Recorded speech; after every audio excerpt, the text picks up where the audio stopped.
guys, it's Mrs. Allward again with our second lesson for the week, and it's going to be on something called sequences. I really like sequences because they're a pattern and I find it fun.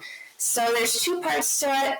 The first part is arithmetic sequences, which is basically linear sequences where you add and subtract, and then something called geometric sequences, which is exponential functions where you're multiplying and dividing. Right, so I'm again going to do our video in two parts because YouTube only lets me upload a maximum of 15 minutes each time. So, all right, so let's start with introducing what is a sequence. A sequence is a very special type of function. When students first encounter sequences, they often think of them as just a list of numbers in some particular order, and then they have to find the pattern. We'll start with a technical definition of a sequence in terms of a function. So a sequence is a function whose set of inputs, the domain, is the subset of the natural numbers, i.e. 1, 2, 3, 4. So like term 1, term 2, term 3, term 4. Okay? The sequence is often shown as an ordered list of numbers called the terms or elements of the sequence. Sequences function notation can be tricky. So let's consider the sequence below. If we represent the sequence with the letter A, then we do the following. All right, so we have a sequence of numbers 4, 8, 16, 32, 64, 128, 256. So basically, this is term 1, term 2, term 3, 4, 5, 6, 7. And we see to get from one number to the next, that we're multiplying by 2 each time. So we can look at that and see what's going on. So how we're going to read this is part A says find A of 3. So basically it just wants to know what is the third term. So our third term is 16. And that's it. In part B, we want to find the first term and the seventh term, and then we're going to add them together.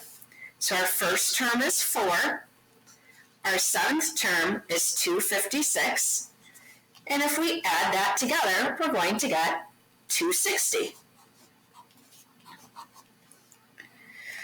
Another way to write it, instead of these parentheses, is to write it as a subscript. So really all this is saying is to find the second term.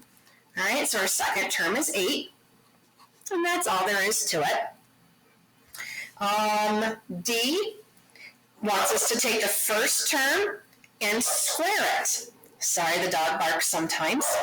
She gets a little annoying. So the first term is 4, and 4 squared is 16. In the next example, we're going to take term 5 and term 4, and we're going to subtract them.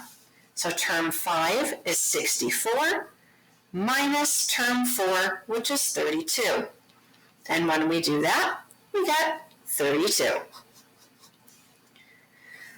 The last one is really just going backwards. So it wants which term is 128. So 128 is term number 6.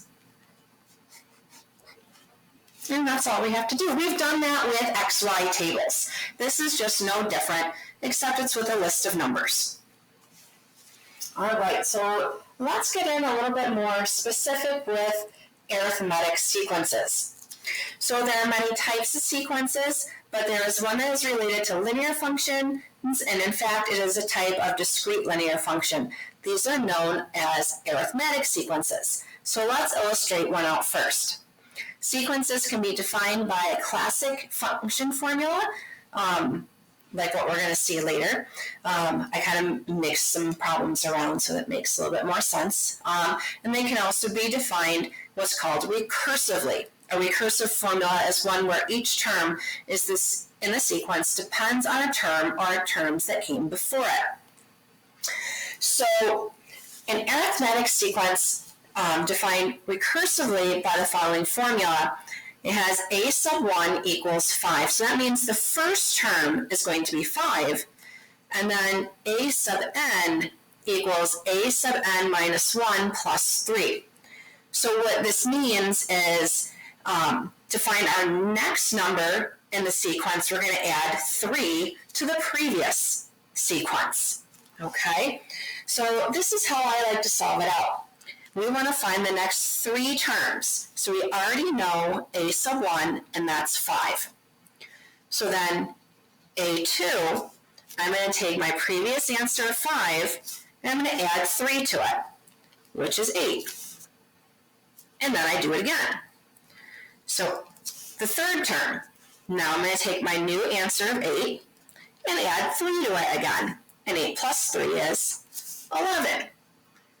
And one more term, fourth term, now I'm going to take my 11 and add 3 to it. And my fourth term is 14. Okay, we're going to skip part B. So that is an arithmetic sequence where we take our first term, it's like our next now. We take whatever we have now and we add 3 to it to get our next number. So let's try a couple more. So an arithmetic sequence is given using the recursive definition b sub 1 equals negative 3. And then b sub I equals b sub I minus 1 plus 6. So really we're going to do a next equals now plus 6. So which of the following is the value of b sub 4? So the fourth term. So we're going to add 6 each time. So b1 is negative 3. b2, we're going to do negative 3 plus 6, which is 3. And we keep going. So now we're going to do 3 plus 6, which is 9. And finally, b4, 9 plus 6 is 15. So choice number 4. Okay. So the next one, we have b sub 1 is 7, and b sub I equals b sub I minus 1 plus 4. So we're going to start at 7, and we're going to add 4 each time. So get a common sense interpretation of this. So it's our next now rule. So let's write that out. So next equals now plus 4 starting at 7. No different than what we were doing before.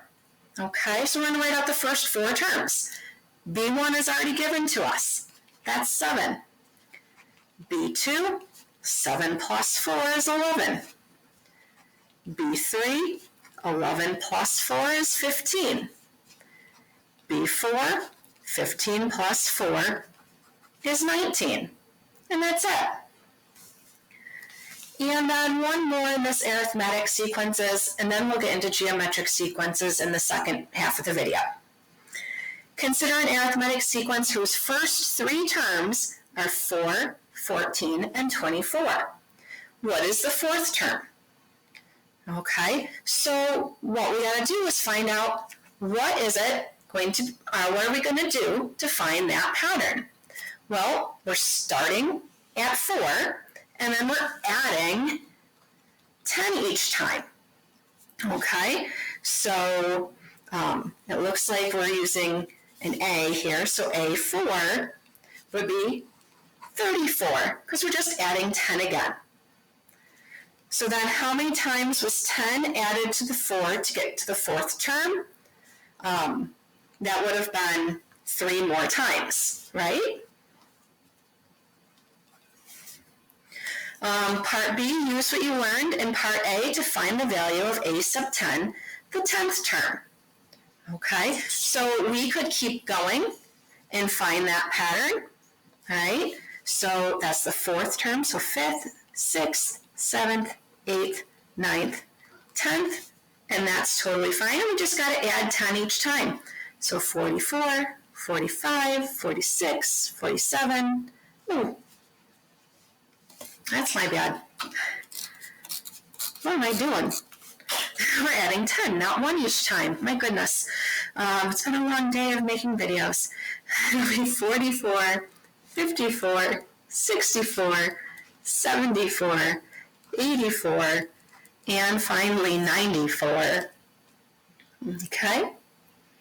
If you have questions on the arithmetic sequences, please let me know. Join me in a Google Hangout during my office hours, 2 to 3, and watch the next video on how to do the geometric sequences.